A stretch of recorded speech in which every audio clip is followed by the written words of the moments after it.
দুর্দান্ত গতি, চোখ ধাঁধানো ড্রিবলিং আর অসাধারণ ফুটবল স্কিল সবকিছুর পারফেক্ট প্যাকেজ একজন ফুটবলারের মধ্যে।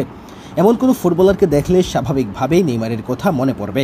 অসাধারণ ফুটবল প্রতিভা নিয়ে জন্মগ্রহণ করা এই ব্রাজিলিয়ানের সামনে সুযোগ ছিল ফুটবল বিশ্বে রাজত্ব করার, কিন্তু ইনজুরির কারণে সেটা আর হয়ে ওঠেনি। নেইমার বারবার ইনজুরির কারণে থেমে গেলেও তার প্রতিভার জানান পৌঁছে গিয়েছিল বিশ্বের প্রায় প্রতিটি দেশে। তৈরি হয়েছিল ফ্যানবেজ। অনেক তরুণ ফুটবলার স্বপ্ন দেখতেন তারা বড় হয়ে নেইমারের মতো হতে চান। বর্তমান বিশ্বের সবচেয়ে তরুণ প্রতিভাবান ফুটবলার লামিনে ইয়ামালও আইডল হিসেবে মানেন নেইমারকে। সম্প্রতি বাংলাদেশে ট্রায়াল দিতে আসা নেক্সট গ্লোবাল স্টার প্রজেক্টের সবচেয়ে আলোচিত নাম ইমান আলম। তিনিও আইডল হিসেবে মানেন নেইমারকে, ফলো করেন তার ড্রিবলিং।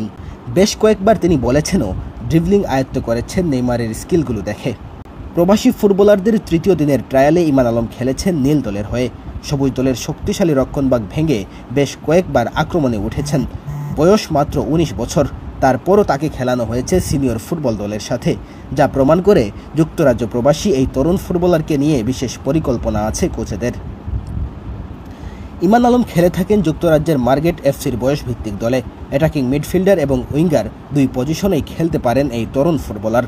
ট্রায়ালের জন্য মূলত অনূর্ধ্ব ১৯ দলের হয়ে রেজিস্ট্রেশন করেছিলেন ইমান, কিন্তু তার ফুটবল স্কিল দেখে তাকে সিনিয়র দলে সংযুক্ত করা হয়।